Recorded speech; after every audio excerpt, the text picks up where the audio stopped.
सारी चीज़ें हैं, बहुत हैपेजेड हो गया आपके लिए को लेकर के हम पहले ही स्पष्ट कर चुके हैं कि हमीरपुर स्टाफ सिलेक्शन कमीशन में जो पेपर लीक का मामला है लंबित हो पड़ी और हम पहले दिन से इस बात को कह रहे हैं कि मिल सके। जो बेरोजगार हैं, जिन्होंने परिश्रम किया है, मेहनत किया है, उनको नौकरी मिल सके, उस बात के लिए उनको जो मैकेनिज्म डेवलप करना चाहिए उसमें वर्तमान में हिमाचल प्रदेश में सरकार कांग्रेस की है और निश्चित रूप से सरकार के पास ये अधिकार है। अगर वहां पर इस प्रकार की बात ध्यान में आती है तो कार्रवाई करने की दृष्टि से उनके पास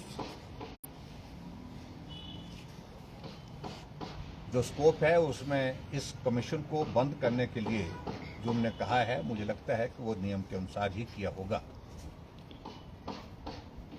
लेकिन प्रश्न ये है कि आखिरकार बंद होने से समस्या का समाधान हो रहा है क्या? जो मुझे जानकारी मिली, जो अभी तक मुझे मालूम नहीं है कि जो प्रोसेस वहां पर जो एग्जाम की हुई पड़ी है या हो रही है, आगे अधूरी पड़ी है, उसको कंप्लीट करने के लिए पब्लिक सर्विस कमीशन को उन्होंने कहा है।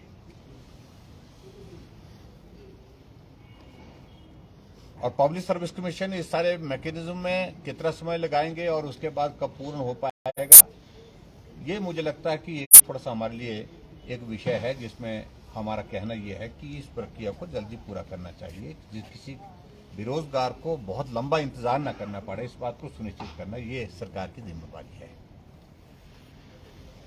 और दूसरी बात मैं ये कहना चाहता हूं कि हिमाचल प्रदेश में हमीरपुर के इस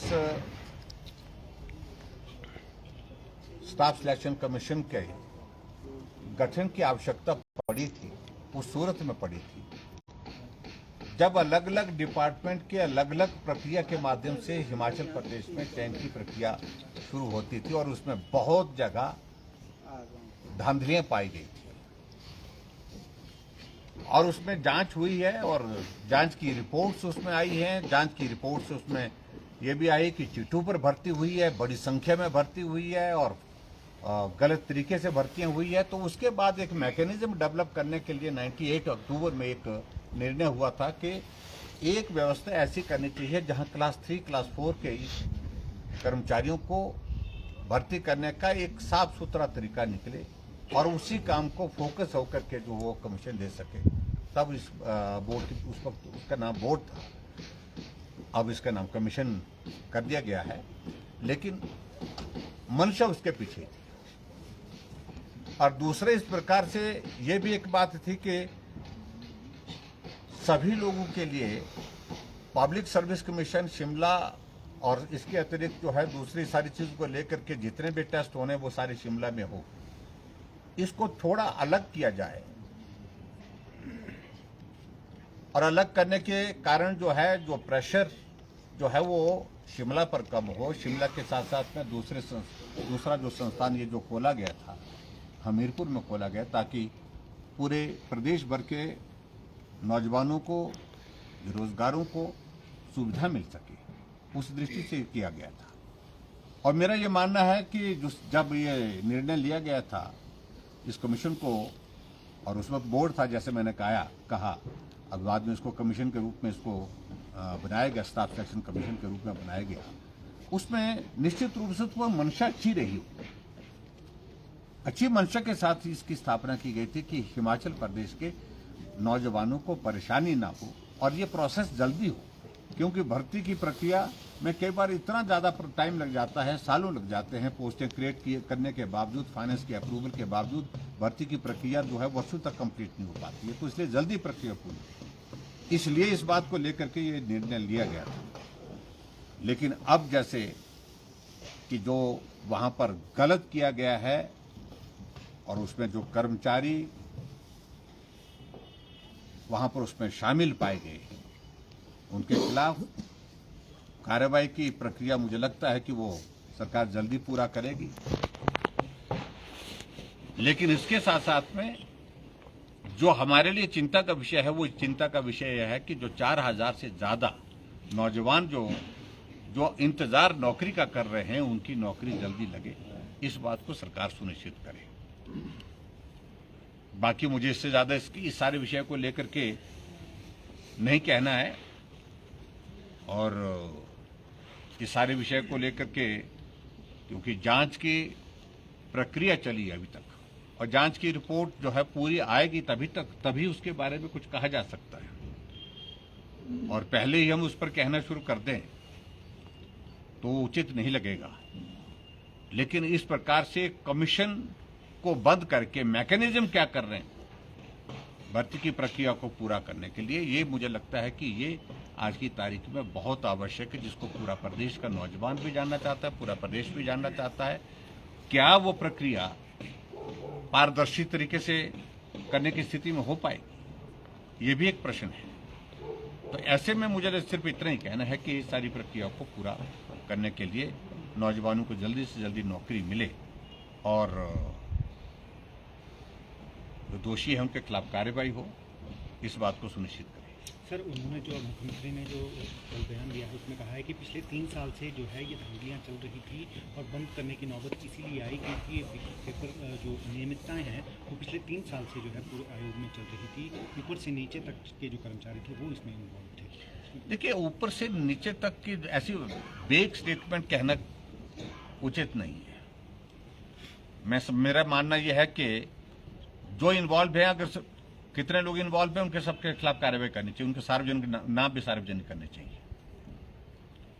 लेकिन इसमें एक चीज को लेकर के बड़ा स्पष्ट है कि भर्ती की जो प्रक्रिया है उसमें कमीशन की भूमिका क्या है। ये जो सिक्रेसी से जुड़ा हुआ विषय, ये तो सेक्रेटरी से जुड़ा हुआ विषय सीधा है। और जो कमीशन के जो मेंबर्स हैं, चेयरमैन हैं, मुझे लगता है कि एक तो उनकी मंशा ये भी रही कि ये भारतीय जनता पार्टी के सरकार के दौरान के लगे हैं, तो और ऐसे में ये सब हटा देना चाहिए, ये मंशा रही है उनकी, इसमें दो राय नहीं। लेकिन प्रश्न ये पैदा होता है कि क्या चेयरमैन और मेंबर्स का इसमें कोई इन्वेस्टिगेशन में कोई इन्वॉल्वमेंट मतलब इन्वॉल्वमेंट आया है क्या? हाँ, अगर इन्वॉल्वमेंट आया तो कार्रवाई होनी चाहिए, निश्चित रूप से होनी चाहिए। लेकिन सिक्रेसी से जुड़ा हुआ पेपर सेट करने का वो कमीशन के मेंबर्स और चेयरमैन की कोई भूमिका ही नहीं होती है। उसमें बड़ा स्पष्ट है, भूमिका जो होती है वो सेक्रेटरी की होती है। ये डिफाइंड है उसमें, जो एक एक चीज को लेकर के कोई कंफ्यूजन नहीं वहां पर। तो इसलिए वो सारी चीज को लेकर के वहां पर चीजें स्पष्ट हो जाएं। अगर उनका इन्वॉल्वमेंट है, सेक्रेटरी का इन्वॉल्वमेंट है, तो action should be taken against him. और जो एम्प्लॉय जो नीचे हैं वो बोल रहे हैं कि ऊपर से नीचे क्या होता है, कौन है ऊपर से नीचे उनको स्पष्ट करना चाहिए, स्पष्ट करना होगा, और स्पष्ट करके उनके खिलाफ कार्रवाई करनी चाहिए। सर, मोटी इशू ये है कि जो प्रोसेस पहले से चल रहा था भर्ती का वो रुक गया है सर। अभी बहुत सारी चीज़ें पाइपलाइन में थी, कुछ लोगों के रोल नंबर आ गए, कुछ लोगों की डेट शीट आ गई थी, कुछ को एग्जाम होने थे, कुछ के डॉक्यूमेंटेशन का प्रोसेस होना था। बहुत सारा एक लंबा प्रोसेस है भर्ती प्रक्रिया का। अगर ये इसमें विलम्ब होता है सर, लोगों की तैयारी, लोगों के प्रिपरेशन, एग्जाम, कुछ की डेट, कुछ की एज, ये तमाम चीज़ें हैं। तो आपका टेक क्या है? मेरा कहना कि सीधा सा लगभग 39 अलग अलग पोस्टें हैं, अलग अलग तरह 39 अलग अलग कोर्स के अंतर्गत जो है वहां पर पोस्टें हैं जिनकी भर्ती की प्रक्रिया शुरू हुई है। और ये बात ठीक है, आप जो कह रहे हैं, बहुत सारे ऐसे नौजवान हैं जिनकी एज जो है वो लिमिट क्रॉस कर जाएगी, उनका भविष्य का क्या होगा। और हम पहले दिन से कह रहे थे कि आप प्रक्रिया जो इन्वेस्टिगेशन की उसको जारी रखिए, लेकिन साथ साथ साइमल्टेनियसली आप समय गंवाए बिना उन नौजवानों को राहत देने का काम करें जो बच्चे जो है वो इस प्रक्रिया में, भर्ती की प्रक्रिया में एक मुकाम तक पहुंच गए। और मैंने कहा कि 4000 के लगभग पोस्टें हैं, जो मेरी जानकारी के मुताबिक, हो सकता है ज्यादा कम थोड़ी बहुत हो, लेकिन जानकारी मिली है मुझे कि 4000 के लगभग पोस्टें हैं। उन पोस्टों के लिए 39 टोटल कोर्स हैं, वो उसमें वो प्रक्रिया चली है, उसको तुरंत पूरा किया जाए, मेरा ये कहना है। और जब बाकी इन्वेस्टिगेशन के साथ जो दोषी है उनके खिलाफ कार्रवाई होना चाहिए, हमारे बड़ी स्पष्ट मान्यता है। सर, इसके अलावा प्रदेश सरकार ने एक निर्णय लिया है कि जो स्मार्ट मीटर खरीदने को लेकर आपकी सरकार में टेंडर हुए थे 3700 करोड़ के, उनको रद्द करने का फैसला हुआ है। इसको किस तरह से आप देखते हैं, इस फैसले को? देखिए, उसमें मैंने सारी उसकी जानकारी हासिल करने की कोशिश करूंगा। मैं पहले तो कारण क्या हुआ और टेंडर की प्रक्रिया अगर शुरू हुई है तो एक तो मुझे कुछ मालूम पड़ा है कि भाई कुछ जगह जो एलिजिबल लोग जो है वो उसमें जो है वो जो नहीं पाए गए, जो यानी कि मतलब जो टेंडर की प्रक्रिया अभी तक पूर्ण हुई ही नहीं है। प्रोसेस चला है लेकिन उसमें जो क्राइटेरिया रखा गया उसको पूरा करने वाले लोग नहीं पाए, इसलिए दोबारा टेंडर होता ही है। जब उसकी जो कंडीशंस होती हैं उनको फुलफिल नहीं कर पाते हैं तो स्वाभाविक रूप से टेंडर की प्रक्रिया नए सिरे से होती है। लेकिन बहुत जगह तो इस तरह की चीज़ें भी हो रही है कि पिछली सरकार ने टेंडर जो है एडवर्टाइज कर दिया है, टेंडर की प्रक्रिया शुरू कर दी है, लेकिन हमें वो नहीं स्वीकार है। और वर्तमान सरकार जो है टेंडर की प्रक्रिया इसलिए भी बदल रही है कई जगह जहां टर्म्स एंड कंडीशन को बदला जा रहा है, अपने हिसाब से रखने की कोशिश हो रही है। हमारा ये कहना है कि उसमें, क्योंकि उसमें गवर्नमेंट ऑफ इंडिया का भी पैसा है उस सारे इसमें, और उसमें किस प्रकार से पारदर्शिता के साथ इस प्रक्रिया को टेंडर की पूरा किया जा सकता है उस करना चाहिए। और इसके अलावा बाकी सारी चीज़ों को लेकर विधानसभा का सेशन है, उसमें हम पूछेंगे कि अगर टर्म्स एंड कंडीशन को अगर चेंज करने की नौबत आ रही है, बात आ रही है, बार बार आ रही है, हर जगह हर टेंडर में आ रही है, इसको भी बदल दो, इसको भी बदल दो, क्यों आ रही है? उसकी वजह यही है कि अपनी सुविधा के हिसाब से वो टेंडर लगाना चाह रहे हैं। और सुविधा के हिसाब से टेंडर क्यों लगाना चाह रहे हैं, ये बातें भी स्पष्ट होती जा रही हैं धीरे धीरे। सर, बजट सेशन आ रहा है, बहुत सारी ऐसे मुद्दे हैं जिसमें सरकार और विपक्ष के बीच में टकराव है, एंड नंबर ऑफ इश्यूज। किस तरह से विपक्ष तैयारी करेगा, क्योंकि जनता से जुड़े मुद्दे हैं, कुछ गंभीरता के इशू हैं, किस तरह की तैयारी रहेगी और सेशन में क्या महत्वपूर्ण मुद्दे विपक्ष उठाएगा? देखिए, मैं उसमें एक बात को बड़ा स्पष्ट कहना चाहता हूँ कि हिमाचल प्रदेश में जो भी बजट सत्र में जो मुद्दे आएंगे उन मुद्दों को लेकर के उसी वक्त ही हम बात करेंगे। और आज उचित नहीं है, बहुत सारे मुद्दे जहाँ ऐसी परिस्थिति हो गई है 2 महीने के इस कार्यकाल में, जो आज से पहले हिमाचल प्रदेश ने कभी इस तरह से देखी नहीं थी। पूरे हिमाचल प्रदेश में हर विधानसभा क्षेत्र में संस्थान बंद कर दिए गए हैं। वो एक अपने आप में एक इशू है, लोग उसके लिए नाराजगी जाहिर कर रहे हैं। हमारी पार्टी की ओर से आग्रह किया जा रहा है और उनके ही कांग्रेस के विधायक कह रहे हैं कि ये संस्थान जो बंद किए गए हैं ये खुलना चाहिए। हमने एक बात कही थी, अगर कांग्रेस के विधायकों को वो संस्थान नहीं चाहिए, वो कांग्रेस के नेताओं को अगर वो नहीं चाहिए वो लिख करके दे दें, लेकिन ना लिख करके दे रहे हैं। क्योंकि एनुअल प्लानिंग की मीटिंग में यहाँ पर कांग्रेस के ही विधायकों ने कहा कि जो संस्थान बंद किए गए हैं वो खुलना चाहिए, हमारी मांग है। और मुख्यमंत्री के सामने, मंत्रियों के सामने कहा है। तो इसलिए एक तो मुद्दा वो है ही है, और दूसरा जो है राशन जंगलों में फेंका जा रहा है। केंद्र सरकार द्वारा दिया गया राशन हमीरपुर में जंगलों में फेंक दिया गया है कुंटलों के हिसाब से। वो सारी चीज को लेकर के हम जानकारी चाह रहे हैं कि भाई क्या आखिरकार वो सारी चीजें क्यों हो रही हैं। सरकार को जवाब इस बात को देना पड़ेगा। हिमाचल प्रदेश में एक स्कूटी का जो है नंबर का जो बोली जाकर के 1 करोड़ से ऊपर चले गई, और बाद में कहा गया कि वो फ्रॉड निकला, और खुलेआम फ्रॉड हो रहा है। तो उसमें ऐसी सारी चीजों को लेकर के ये क्या हो रहा है।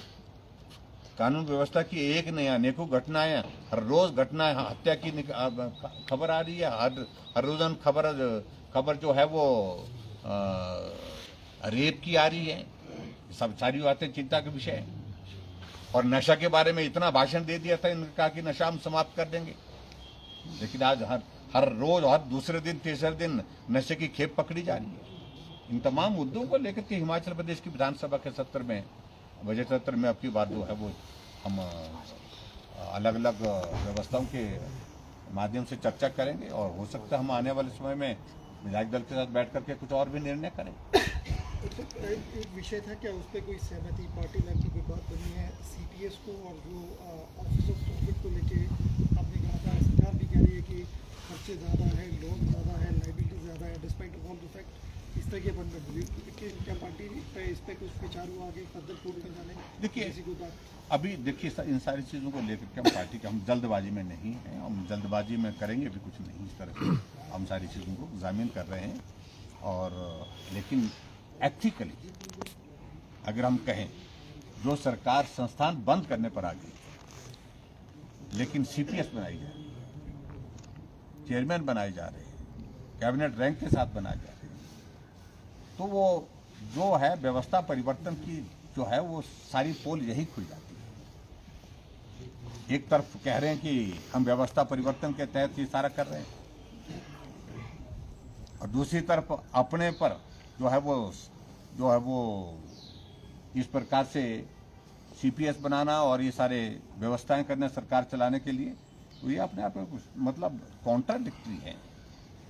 और हमेशा इसी बात को लेकर के बजट प्रावधान नहीं किया गया, बजट प्रावधान नहीं किया। अभी भी मुख्यमंत्री मंडी गए और मंडी में जाकर के बजट प्रावधान नहीं किया।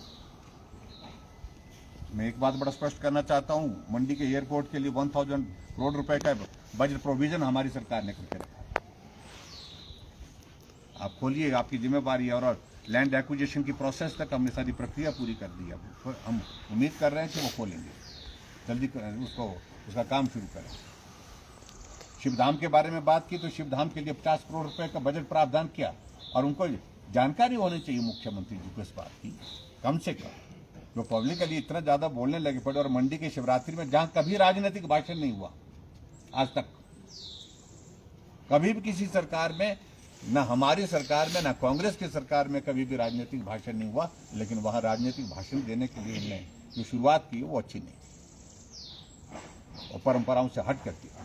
मंडी के लोगों को बहुत, मंडी के पूरा प्रदेश के लोगों को आज, क्योंकि देव समाज वहां पर आया, वो देवी देवताओं के प्रति श्रद्धा रखने वाले लोग होते हैं और वो इस देवी देवताओं का मेला है, शिवरात्रि का मेला, और उसके बारे में मुख्यमंत्री को संस्कृति, हमारा संस्कार, हमारी जो है वो इस प्रकार से हिमाचल प्रदेश का जो है देव समाज जो है वो वहाँ पर उपस्थित था, उनके सामने राजनीतिक भाषण देना वो कहीं भी उचित नहीं था, किसी ने भी पसंद नहीं किया।